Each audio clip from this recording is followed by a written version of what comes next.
ॐ नमः सिद्धेभ्यः। ॐ नमः सिद्धेभ्यः। निर्मल जल सामान्य है जिनका, चंदन से है दिव्यवचन। अक्षत सम अक्षत है श्रद्धा, सुमनों सा सुंदर है तन। नैवेद्य चरित जान है दीपक, बसु विधि करते धूप दहन। ध्यान सुफल है अर्घ्य समाधि, मुनिवर तुमको नित्य नमन। अनर्घ्य पद को पाने गुरुवर, मेरा अर्घ्य समर्पित है। एक जीवन क्या सौ सौ जीवन, गुरुवर तुम्हें समर्पित है। ऋषिवर तुम्हें समर्पित है। देवादिदेव 1008 आदि ब्रह्मा कैवल्य कमलापति श्री आदिनाथ भगवान की। देवादिदेव 1008 घाटोल के बड़े बाबा श्री वासु पूज्य भगवान की। देवादिदेव 1008 वर्तमान शासन नायक महावीर भगवान की। परम उपकारी परम पूजिक स्वाट आचार्य प्रवर गुरुवर श्री विद्यासागर जी महामुनिराज की। 3 कम 9 करोड़ मुनिराजों की। सिद्ध चक्र महामंडल विधान की। बोलिए परम पूज्य मुनि श्री ईश्वर विमल सागर जी महाराज की, समस्त मुनि संघ की।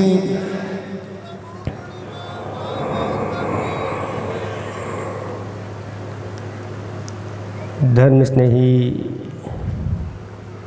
बब आत्माओं, आज का दिन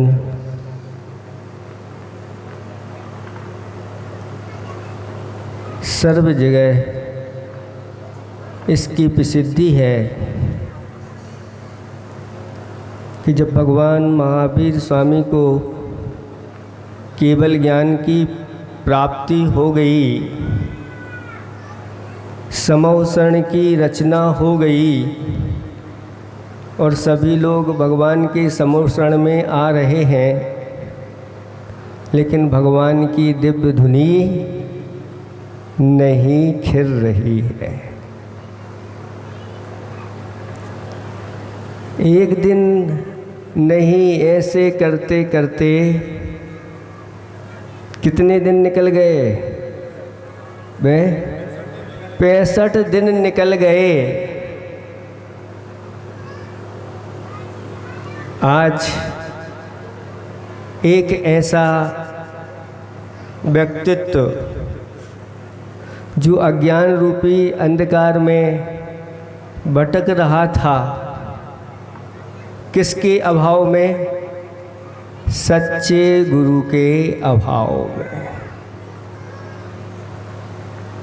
क्योंकि गुरु की परिभाषा बताई गई है, इसमें 2 शब्द हैं और उन 2 शब्दों में पहला शब्द कहता है कि जो हमारे जीवन में सम्यक ज्ञान का प्रकाश भर देते हैं, और दूसरा शब्द कहता है जो हमारे अंदर बैठा हुआ अज्ञान रूपी अंधकार है उसको हटा देते हैं, वो सच्चे गुरु कहलाते हैं। और ऐसे ही व्यक्ति जो अपने अंदर बहुत बड़ी योग्यता लेकर के बैठा हुआ था, लेकिन सच्चे गुरु के चरणों में अभी पहुंचा नहीं था, और सौधर्मेंद्र ने अवधि ज्ञान से जान लिया कि इस प्रकार की योग्यता किसके पास है जो अपने अंदर गणधर पद को प्राप्त कर सके। और उसके पास जाकर के कुछ प्रश्न रख दिए। जो अपने आप को बहुत बड़ा विद्वान मानता था, जब ये प्रश्न रख दिए गए तो उसकी समझ में नहीं आया कि आज तक मैंने इन चीज़ों के बारे में ज्ञान ही नहीं किया।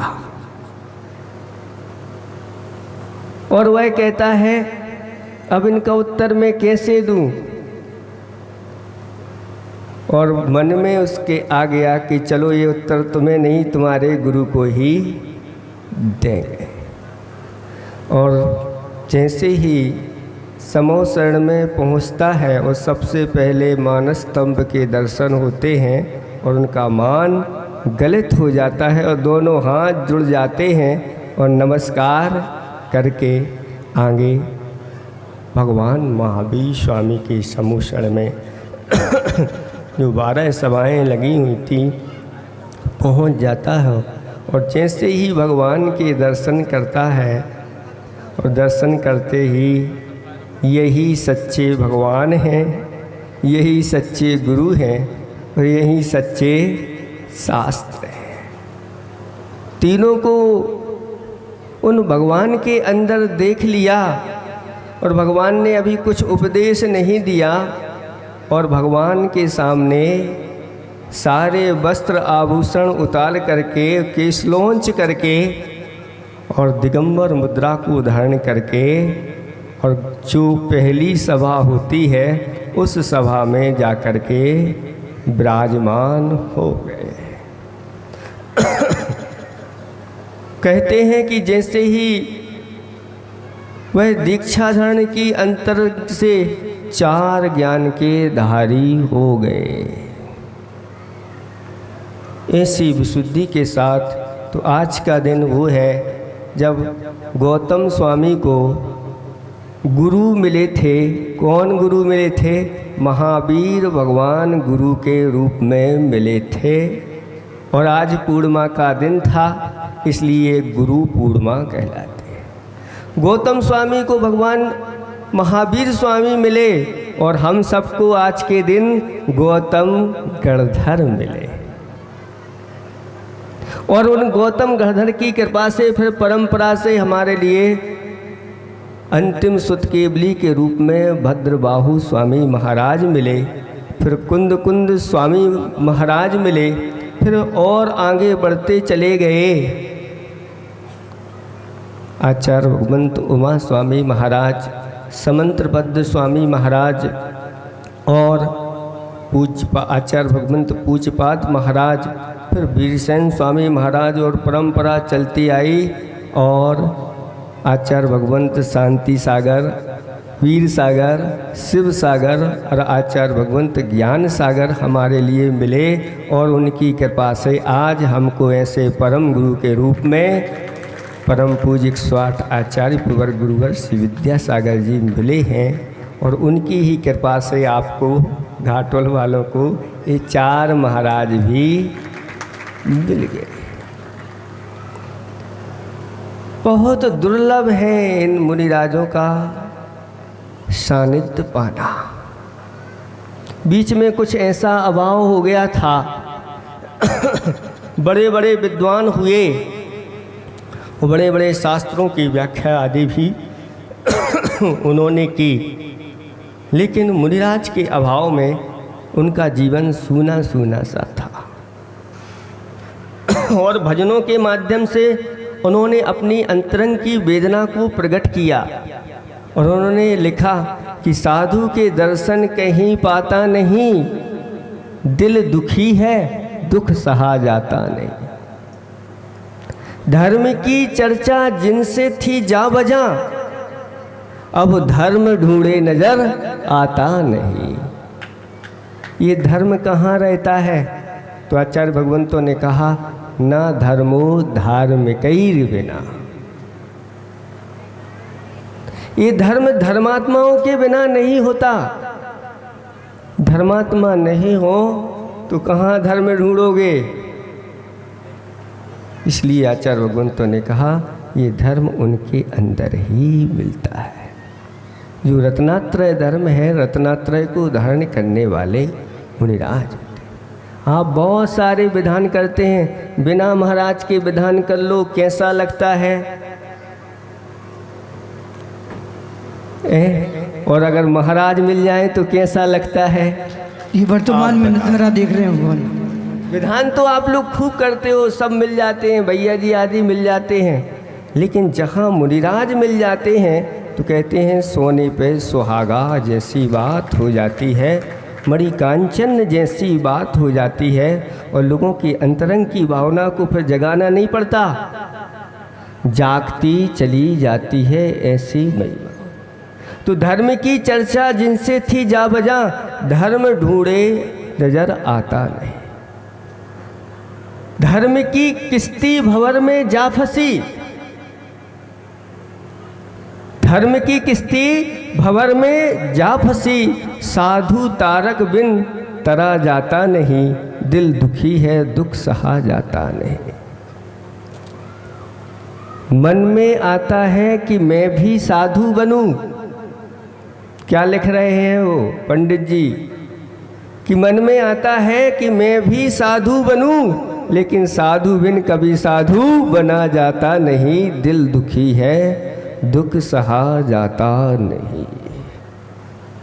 ये परंपरा निरंतर चलती आ रही है और आचार्य भगवंत ने आज उनकी कृपा से इतने साधु वर्ग आपको मिले हैं और ये परंपरा बहुत लंबे समय तक चलती रहेगी। गुरुदेव की यश कीर्ति, उनके गुणों का वर्णन निरंतर इस पृथ्वी पर चलता रहेगा कि ऐसे भगवान आचार्य हुए हैं जिन्होंने धर्म की बहुत बड़ी महती प्रभावना इस भारतवर्ष में की है। आज का दिन उन्हीं के गुणगान करने का है।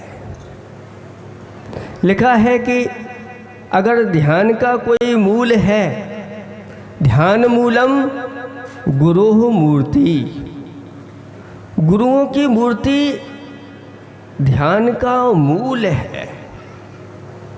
एक बार हम अपने गुरु की छवि को अंदर बिठा लेते हैं, फिर आंखें खोलने की ज़रूरत नहीं होती। उनको अपने अंदर ही बिल्कुल बैठा हुआ महसूस करते हैं और उन बड़े बड़े कार्य उनको स्मरण करके हो जाते हैं। इसलिए आचार्य भगवान ध्यान मूलम गुरु मूर्ति, ध्यान का कोई मूल है तो गुरुओं की मूर्ति है, और उनको ध्यान में ला करके लोग अपने पाप कर्मों की निजरा करते चले जाते हैं। यहाँ तक कि एक बार आपने उनको गुरु बना लिया, लेकिन उन्होंने आपको शिष्य नहीं बनाया, तो भी आप बड़ी बड़ी सिद्धि कर सकते हैं। उदाहरण के रूप में एकलव्य को, आपको तो जानते हैं नाम एकलव्य का। गुरु महाराज ने उसको स्वीकारा नहीं, लेकिन वह कहता है मैंने तो अब गुरु बना लिया है और अब तो मैं वह धनुर्विद्या सीख करके ही रहूँगा। और जंगल में उनकी मूर्ति बना करके और उस मूर्ति से ही सारी धनुर्विद्या सीख ली। आप विचार कर सकते हैं कि कैसी उसकी श्रद्धा होगी। एक मूर्ति से सारा धनुर्विद्या विज्ञान का उसने ज्ञान ले लिया, धनुर्विद्या का। और हम यहाँ बैठे हुए हैं, महाराज साक्षात उपदेश दे रहे हैं, फिर भी हम ग्रहण नहीं कर पा रहे हैं, नहीं ले पा रहे हैं। ये अपनी अंतरंग की श्रद्धा की, समर्पण की एक कमी मानी जाती है, नहीं तो थोड़े में ही बहुत बड़े बड़े काम सिद्ध हो जाते हैं। मंत्र मूलम गुरुः वचाहा, मंत्र का अगर कोई मूल है तो गुरुओं के वचन है। और जो गुरुओं के वचन को अपने अंदर धारण करके और उन पर अमल कर लेता है, बहुत जल्दी वो शब्द उसके लिए मंत्र का काम कर जाते हैं। आपने शिवभूति महाराज की वह कथा सुनी होगी कि जिनको नमोकार मंत्र भी याद नहीं रहता था। अब इतना बड़ा मंत्र कैसे? तो महाराज ने उनके लिए एक छोटा सा मंत्र दे दिया, वचन इतने दे दिए कि बस इसको ध्यान रखना, तुम्हारा कल्याण हो जाएगा। मातुस मारुस, बस इतना कह दिया। इसको ध्यान में रखना, मातुस मारुस, यानी राग नहीं करना और द्वेष नहीं करना। ये सूत्र हमेशा याद रखना, तुम्हारा कल्याण हो जाएगा। और वह आहारचर्या के लिए एक गांव में जा रहे थे और देखा कि एक महिला उड़द को अलग कर रही थी और छिलकों को अलग कर रही थी। और ये जा रहे थे, रास्ते में वह मंत्र भूल गए, वो छोटा सा मंत्र भी भूल गए। और जब स्मरण आया तो उसके बदले में दूसरा ही मंत्र तैयार हो गया, तुस्मास भिन्नम।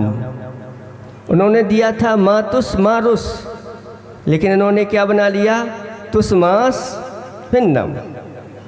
यानी माश का अर्थ होता है उड़द और तुस का अर्थ होता है छिलके। छिलका अलग है और उड़द अलग है। उस दृश्य को देख करके ये छिलका अलग है, उड़द अलग है। ये से ही तो हमारे गुरु महाराज बताते हैं कि आत्मा भिन्न है और ये शरीर भिन्न है, कर्म भिन्न है। इस दृश्य को देख करके उनको वैराग्य हो गया और वैराग्य धारण करके आहार नहीं किए और जंगल में जाकर के हाथ पर हाथ रख करके बैठ गए और भेद विज्ञान की ऐसी ज्योति उन्होंने जलाई। ये शरीर भिन्न है, आत्मा भिन्न है, कर्म भिन्न है, आत्मा भिन्न है। और ऐसे वेद विज्ञान की ज्योति जली कि छपक श्रेणी मार दी और घातिया कर्मों का क्षय करके केवल ज्ञान को प्राप्त कर लिया। जब केवल ज्ञान को प्राप्त किया तो केवल ज्ञान का महोत्सव मनाने के लिए देवगण आ गए।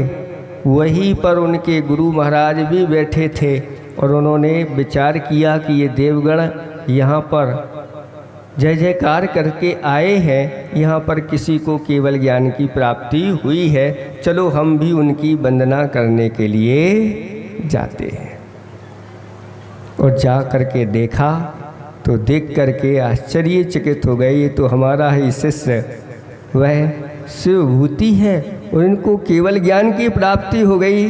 चरणों में साष्टांग नमस्कार कर दिया। कहते हैं कि गुरु गुड़ रह गए और चेला शक्कर हो गए।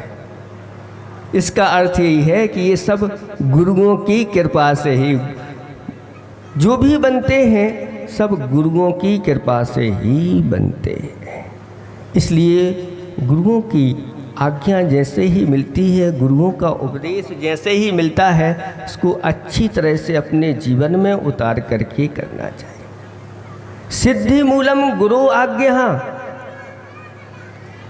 सिद्धि का कोई मूल है तो गुरुओं की आज्ञा है। और जो गुरुओं की आज्ञा में चलते हैं उनके सब कार्यों की सिद्धि होती चली जाती है। बोलो घाटोल वालों, आपने स्वीकार किया तो आप सब लोगों की सिद्धि हुई कि नहीं हुई हैं? बोल नहीं रहे अच्छे से, हुई। तो ये सब गुरु मोक्ष मूलम गुरु कृपा, मोक्ष का अगर कोई मूल है तो गुरुओं की कृपा है। और जिसके ऊपर गुरुओं की कृपा हो जाती है उसको मोक्ष की प्राप्ति बहुत जल्दी हो जाती है। ऐसे ऐसे शास्त्रों में कथानक मिलते हैं। एक बार उनको छोटा सा एक नियम दे दिया, वह पशु ही क्यों ना हो, बस बहुत जल्दी संसार से पार हो गया है। मान मूलम गुरु नाम, गुरु का नाम जहाँ रहता है मान सम्मान अपने आप मिलता चला जाता है। उसको मांगने की या चाहने की आवश्यकता नहीं होती, बस होना चाहिए सच्चे गुरु होना चाहिए। और अगर सच्चे गुरु हैं और उनकी शिष्य मंडली है तो फिर कहने की आवश्यकता नहीं है थी, लोग अपने आप दौड़ते हुए चले आते। ज्ञान मूलम गुरुनुति ही, अगर आप ज्ञान प्राप्त करना चाहते हो तो गुरुओं को अच्छी तरह से, ऐसे सच्चे गुरुओं को नमस्कार करना सीख लो। अभी आप लोगों को नमस्कार की सही विधि नहीं आती। जैनागम में जो नमस्कार कहा गया है वह पंचांग नमस्कार कहा गया है, गवासन से नमस्कार कहा गया है, खड़े खड़े नहीं करना चाहिए। तो हाँ, अब इतनी 24 है तो अब क्या करेंगे, खड़े खड़े कौन बैठ करके करेगा। लेकिन यहाँ की व्यवस्था ऐसी है कि कुछ लोग तो खड़े खड़े नहीं, एक एक भगवान को बिल्कुल ऐसे छू छू करके, और भगवान तो छोड़ो, जितनी वेदी है, चमर है, भामंडल है और क्या क्या है, सबको वहाँ पर जितने यंत्र रखे हैं सबको कहीं पर तो खड़े होकर के कर रहे हैं और कहीं पर अति हो रही है और कहीं पर इति हो रही है। ये दोनों चीज़ें नहीं होना चाहिए। दर्शन की विधि जो बताई है वह दर्शन की विधि क्या होती है, आज आप बहुत सारे लोग यहाँ पर बैठे हैं, थोड़ा सा आप लोग समझ लेना। दर्शन की विधि बताई है, गवासन से बैठ करके हाथ जोड़ करके दोनों हाथों को मिला करके और अपने पूरे के पूरे सिर आदि को झुकाते हुए, हे स्वामी आपके श्री चरणों में मेरा बारंबार नमोस्तु नमोस्तु नमोस्तु। इस प्रकार की विधि से आप जितने भी भगवान हैं उन सब भगवानों को आप एक साथ भी कर सकते हैं और प्रत्येक को अलग अलग नमोस्तु भी कर सकते हैं। जैसा हो समय वैसा आप लोगों को कार्य कर लेना चाहिए। पूजा 3 प्रकार की, छोटी बड़ी मझोल, और जब जैसा समय हो वैसी दो खोल। ऐसे ही अगर मान लो आपको जल्दी जाना है, कोई बात नहीं, आप अलग अलग पूरे मंदिरों के दर्शन नहीं कर पा रहे, एक जगह बैठ कर के गवासन के साथ जितने भी घाटोल में ये 52 डेरी जिनालय हैं उनमें जितने भी भगवान हैं प्रत्येक को मेरा यहीं से बारंबार नमोस्तु नमोस्तु नमोस्तु, एक ही बार में काम हो जाएगा। और अगर आप चाहते हैं कि सबको करना है, जैसे आप सबको छूना चाह रहे हैं सब भगवानों को, तो छूने की विधि नहीं बताई गई है, एक हाथ दूर से दर्शन करने की विधि बताई है। ये सही विधि है, हम लोगों के लिए भी बताई है, आप लोगों के लिए भी बताई है। फिर भी आचार्य भगवान कहते हैं इनकी अंतरंग की भावना होती है तो एक बार तो कम से कम भगवान को छू लें। तो जिस समय अभिषेक होता है उन भगवान को विराजमान आपने किया है, एक बार अच्छी तरह से छू लो और अच्छे अपने सिर पर रख लो, बस फिर बार बार नहीं, क्योंकि इसमें बहुत सारी अंतराय कर्म पड़ते हैं। एक व्यक्ति जा रहा है, वेदी के सामने खड़ा हो गया, भगवान के छू रहा है, बाकी के लोग खड़े हैं, अब दर्शन भी उनको अच्छे से नहीं हो रहे। और अगर 4 लोग और खड़े हो गए, एक साथ पहुंच गए उस वेदी पे, तो सभी लोग जो है ना सामने आने के कारण से भगवान के दर्शन नहीं हो पाते। इसमें जो होता है दर्शनावरणी कर्म का बंद होता है। समझ में आ रहा है घाटोल वालों को? गुरुओं की वाणी समझ में आ रही है कि नहीं आ रही है?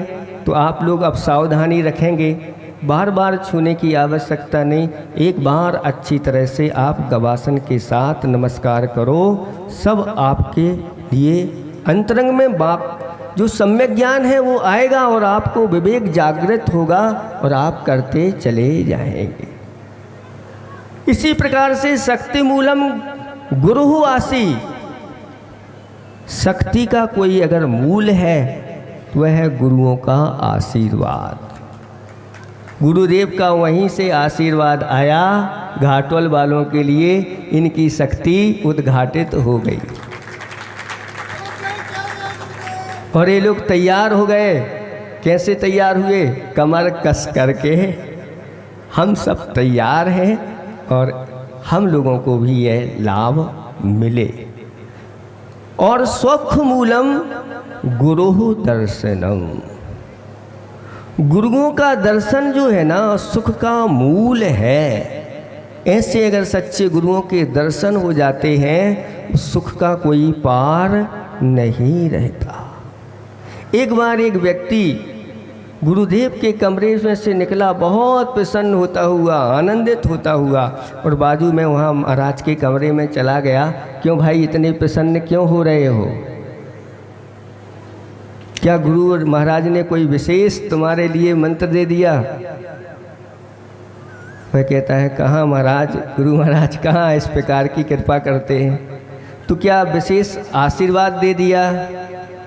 कहता है नहीं। तो फिर गुरु महाराज ने मुस्करा दिया? नहीं।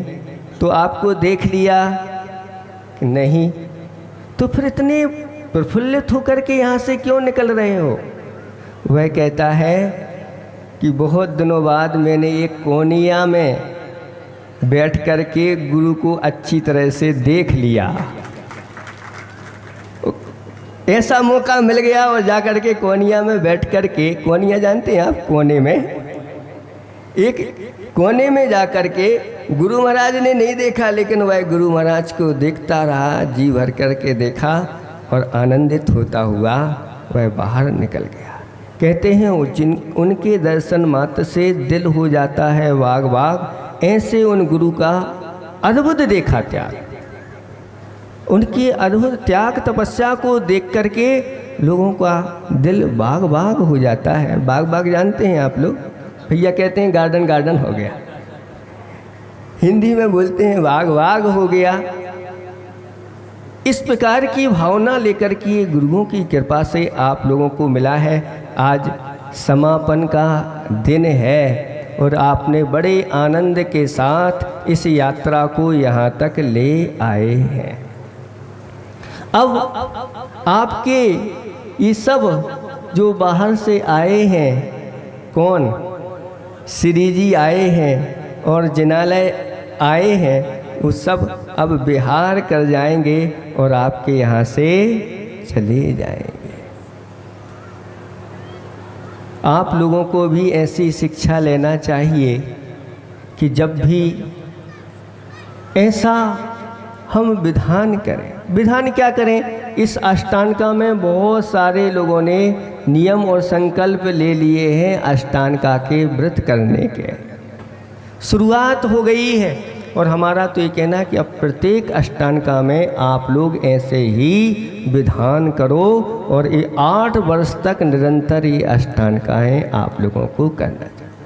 ज़रूरी नहीं है अब ऐसा कि पूरा का पूरा इतने सारे मारने बनाने की कोई ज़रूरत नहीं है। आप अपने ही बड़े हाल में एक मारना बनाइए और ऐसे भगवान को चारों दिशाओं में विराजमान करके और फिर अष्टांगा बड़े भव्यता के साथ जितने भी लोग हों, जिनकी भावना हो, करना चाहिए और करके वह पुण्य का संचय करते रहना चाहिए।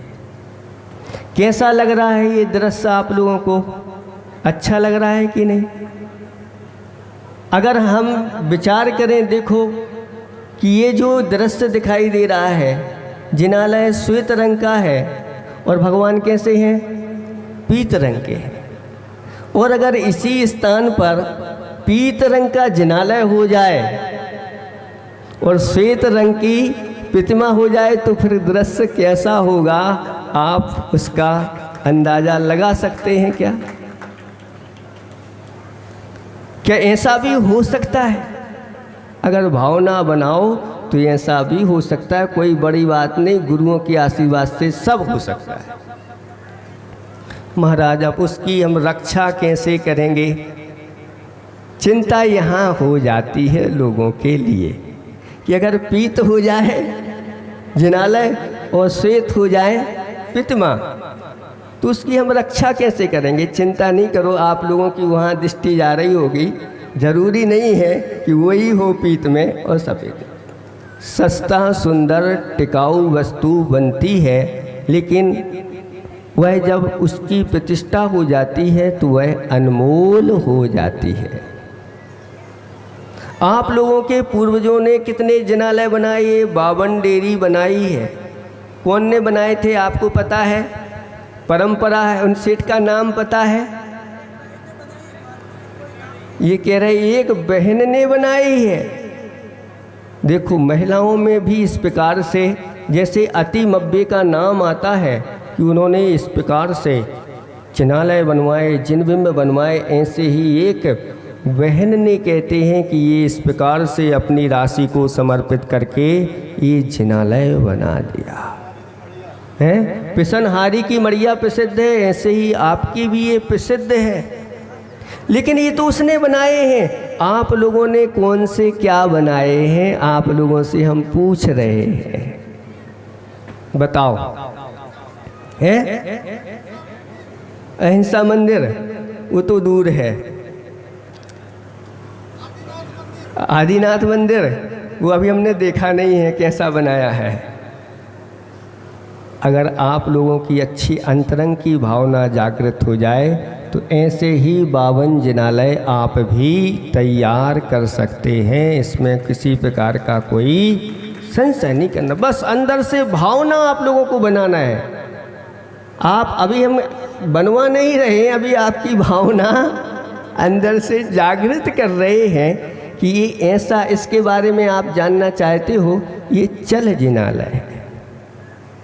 चल का अर्थ होता है जब भी हम कोई बड़े अनुष्ठान करें, भीतर से बाहर ले आएं और फिर इनको विराजमान करके बड़े ठाट बात के साथ, और फिर जैसे आप लोग यहाँ पर कर रहे हो इस प्रकार की ये व्यवस्था है।